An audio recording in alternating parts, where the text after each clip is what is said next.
أشهد أن لا إله إلا الله وحده لا شريك له وأشهد أن محمدا عبده ورسوله أما بعد فأعوذ بالله من الشيطان الرجيم بسم الله الرحمن الرحيم يا أيها الذين آمنوا اتقوا الله وكونوا مع الصادقين۔ قرآن کریم کی یہ آیت کا جو حصہ تلاوت کی ہے، اس کا ترجمہ اس طرح ہے کہ اے لوگو جو ایمان لائے ہو، اللہ کا تقوی اختیار کرو اور سچے لوگوں کی صحبت میں بیٹھا کرو، سچے لوگوں صادقین کی صحبت اختیار کرو۔ اس کا ایک مطلب یہ بھی ہے کہ صادقین کی صحبت میں بیٹھنے کے نتیجے میں تقوی حاصل ہوتا ہے۔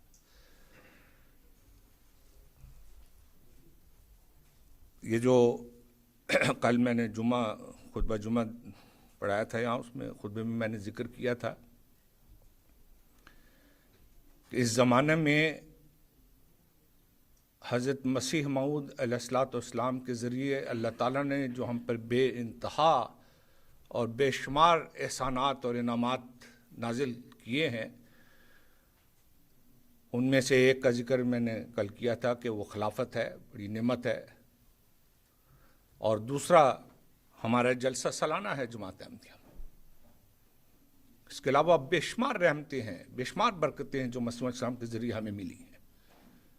یہ جلسہ سالانہ پہلے مرکزی ہوتا تھا، پھر اب ہر ملک میں ہوتا ہے حالات کی وجہ سے، اور وہ لوگ جو مرکزی جلسوں میں نہیں جا سکتے تھے، اب ان کو بھی اللہ تعالیٰ نے یہ موقع فراہم کر دیا کہ وہ اپنے ملک میں رہ کے اپنے جلسوں میں شامل ہوں اور اس کی برکات اور فیوض سے وافر حصہ حاصل کریں۔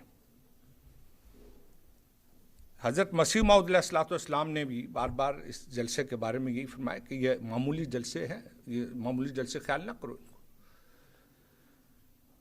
یہ وہ جلسے ہیں جن کی بنیاد اللہ تعالیٰ نے رکھی ہے، اور اس کے جو نتائج ہیں، اس کی تاثیرات ہیں، ان میں یہ ہے کہ جماعت میں وحدت، اجتماعیت قائم ہو، خلافت کے ساتھ مضبوط تعلق قائم ہو، حبل اللہ کا جو ذکر قرآن کریم میں آتا ہے کہ وَاعْتَصِمُوا بِحَبْلِ اللَّهِ جَمِيعًا، کہ اللہ کی رسی کو مضبوطی سے پکڑ لو۔ وہ نبوت کے بعد خلافت کا یہ وجود ہے جس کو حبل اللہ کہا جاتا ہے۔